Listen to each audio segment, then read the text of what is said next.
Places, please. Tune in to hear all the details about the PAC's UIL One Act play. Speaking of theater, that's not the only place you can find double threats. Today we have a highlight on a record-breaking football player. Plus your sports report.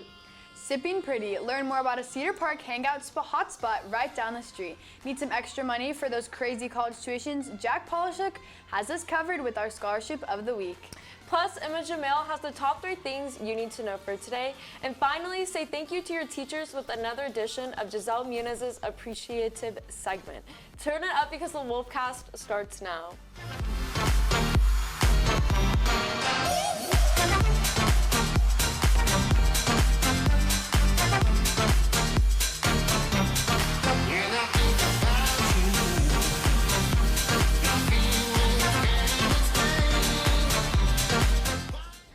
Good morning, Cedar Park High School. I'm Ella Neal, and I'm joined this morning by Abby Martinez and Luke Johnson. Going back to the theater story, I know they've been working super hard on that this year.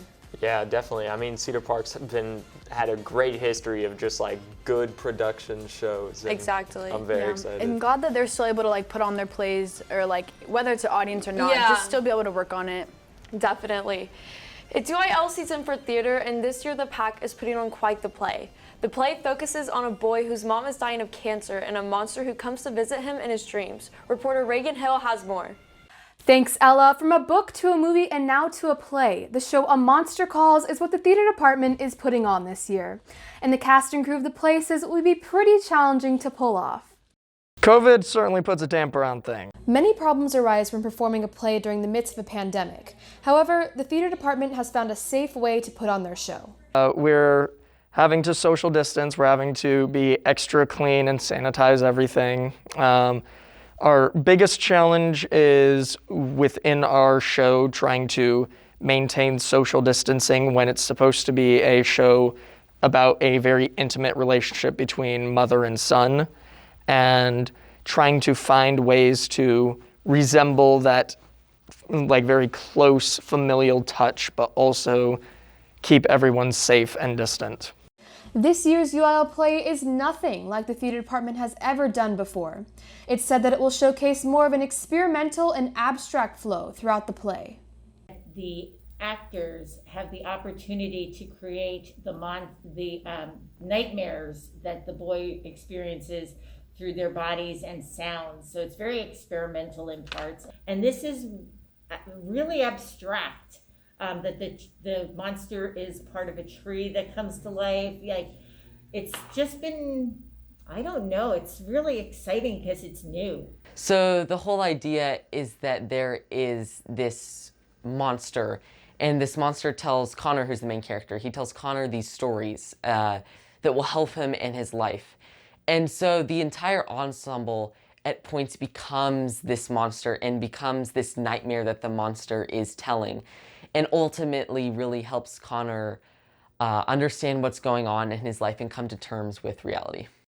Not only does Cedar have COVID-19 precautions they have to follow, but they also have a very tech-heavy show this year. Projections head Connor Yossi explains more. I think all shows are a challenge, but I think this one especially is very projection heavy, and to give the abstract feel towards the show and everything surrounding it. Also the design aspect to it, with all the lights and all the strobes and all of the red lights and everything that we're putting onto the set, it's going to be technically challenging. It's got many scenes and sequences that we're going to be going crazy with lights and sound and potentially some other effects too, but that'll be up to you guys to see at some point. All in all, A Monster Calls is a beautiful moving story that shares a message that almost everyone can relate to. There's a lot of things happening in the world right now that cause everyone measures of grief. And this show is all about dealing with grief and acceptance of the dark way that the world is, about loss and hard times. And I think that's a message that all of us can understand right now. The first UIL competition will be on March 10th at Glen High School. Public performance dates are being held off in hopes that the 2-person per cast member restrictions are dropped. With CPHS News, I'm Reagan Hill. Back to you guys. Thanks, Reagan. Playing on the defensive side of football, the ball is rarely in your hands, but that isn't the case for senior Luke Taylor. Luke Taylor has emerged as the most offensive defender in this year's season. The fierce linebacker proved his worth in the first round of playoffs, where he notched his first touchdown, catching a tipped, flying ball above him, resulting in 6 points for Cedar Park. Showcasing that, according to Luke, there's always a 100% chance of black rain. As a linebacker, I'm used to being patient and reading the plays as they develop and getting a clear picture in my head. So by the time that I finished my 2 read steps, I looked up and saw that there was a ball there that Josh had tipped, and I caught it in full sprint, and I knew where I was going. I was going to the end zone, and I was in complete shock. I didn't even know what happened until I turned around and saw my teammates and the crowd going crazy. It was a special feeling. With the football season over and moving on to the later half of his senior year, this season was definitely one for the books for Luke. What many students look forward to after a long day of school is to sip on a nice, refreshing drink with their friends at CP Social. CP Social is only a short walk away from the school, and their menu consists of teas and shakes, both of a wide range of flavors and tastes. Since its opening, CP Social has been a very popular place for students to socialize and recharge. Owner Chris Wiesenhutter promises that anyone who comes here will have a great time. So we're trying to accommodate to all these kids and all these students, and we do like to do some fun stuff. We'll have some days where music's playing, and if you can sing the song and you can sing a couple of lines with the song, you get money off your drink. Or we may have some karaoke days where it's just like, hey, we're going to have karaoke hour, and if you're going to come and sing a song, then you'll get a free drink. It's a place where we want to have fun, where we want people to say, hey, I love just being around it, and it's a place to build relationships. If you haven't checked them out yet, we highly recommend stopping by and enjoying their amazing drinks and friendly environment. Up next, Emma Jamil has the top 3 things you need to know for today.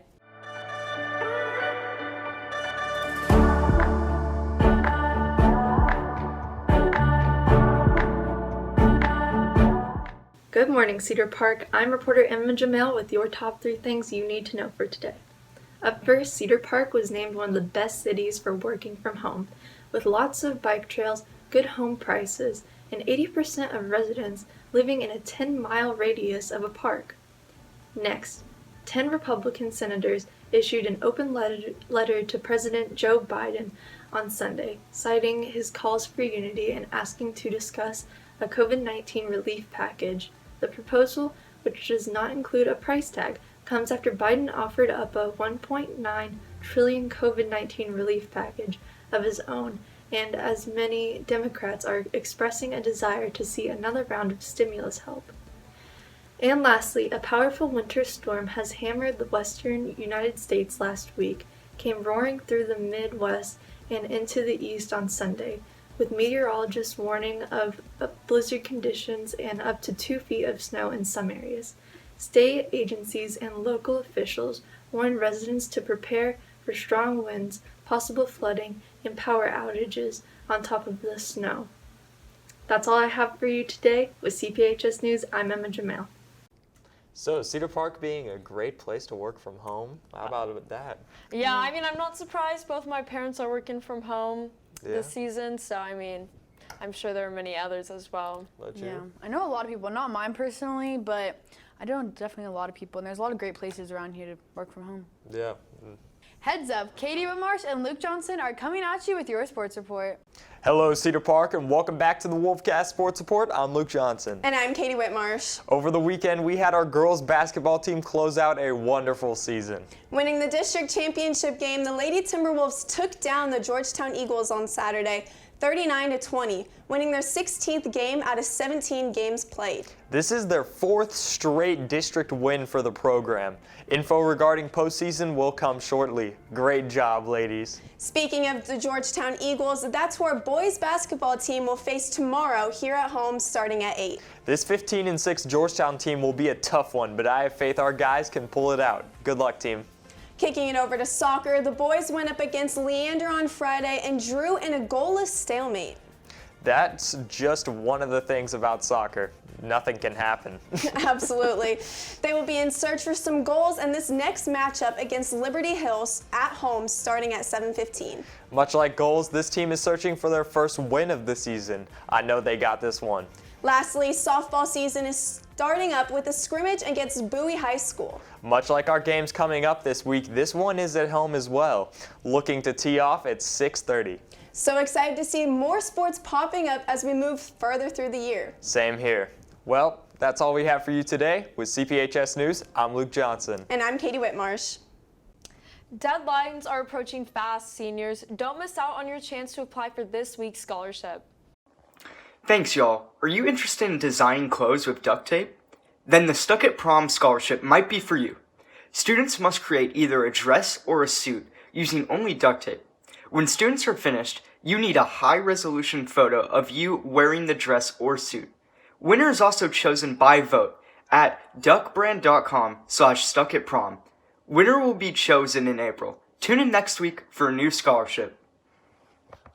Gigi Muniz and Ileana Tangarova have your teacher appreciation segment. Gigi. Thanks, guys. I'm back with Ileana Tangarova for your teacher appreciation segment. Gigi and I talked to students and staff who wanted to say thank you to a very special teacher from the maths department, Mrs. Martinez. I want to give a big thank you to Miss Martinez. You helped me keep my sanity up here at school. Thank you. Ms. Martinez, it's Clay. I just wanted to say thank you for the past 4 years and the 2 years that you spent teaching me math and helping me and Parker out. And I just wanted to say thank you for being my mom at school. So I hope you have a good day. Miss Martinez, it has been a blessing to have been your student twice. You are a wonderful math teacher. Hi, Miss Martinez. I just wanted to say that I think you're doing a really fantastic job this year, especially given the circumstances that we're dealing with. The enthusiasm that you bring to class every day is so nice to have, and I really appreciate it. You're doing a really great job. Keep it up, and I'll see you in class. Bye. Thank you, Miss Martinez, for all you've done for me. Although you taught me a lot about school and a lot about math, you taught me so much more about life, and I wouldn't trade that for the world. Thank you. Hey, Miss Martinez, we just wanted to say that we appreciate you so much for doing everything virtually for us through COVID, and you're just super sweet, and we love and appreciate you so much. Hi, Miss Martinez. I wanted to let you know how much I appreciate you, both as a colleague and a friend. I love you and I appreciate you. Thank you so much, Miss Martinez, for being absolutely one of my favorite math teachers. You always encourage me to do my best and push through those super hard problems, so I just want to say thank you and that I really appreciate you. Hey Mom, I just wanted to say I'm so thankful that I get to have you as my mom, and I'm so glad that all these kids get to have you as a teacher in their lives. You deserve all of the appreciation every single day. I love you so much. Okay. That's a big boost for me. This has definitely been a hard year, so just hearing that and actually seeing some faces that I haven't seen in a while. So it's good to see their faces, and I feel very loved. Thank you guys, because that's what makes me come to work every day and want to do my job, and so all those little tidbits just make it so much easier. Mrs. Martinez is a great teacher, and I'm so glad to be in her algebra class. If you have a teacher you would like to say thank you to, DM us at CPHS News on Instagram. With CPHS News, I'm Gigi. And I'm Eliana. Back to you guys at the desk. Abby. Your mom is a teacher. Someone in your Yes, family. She is. So I bet you love this segment a little bit extra, huh? Yeah, I'm really glad. She's done a lot of hard work this year, and it's really good to see her. I mean, yeah, we've all had her, so. Do you get any of the teacher appreciation gifts? Sometimes. not this year, but. That's all we have for you today. Make sure you're keeping up with all of our content, so head over to our YouTube at CPHS News. You can also follow at CPHS_sports for updates. Check out Wednesday's Wolfcast for a story over dance team auditions, student council, your top 3 things, and a new edition of the Pack Chat. Thanks for taking time to join us this morning. With CPHS News, I'm Luke Johnson. I'm Abby Martinez. And I'm Ella Neal. Remember to make it a great day, or not, the choice is yours.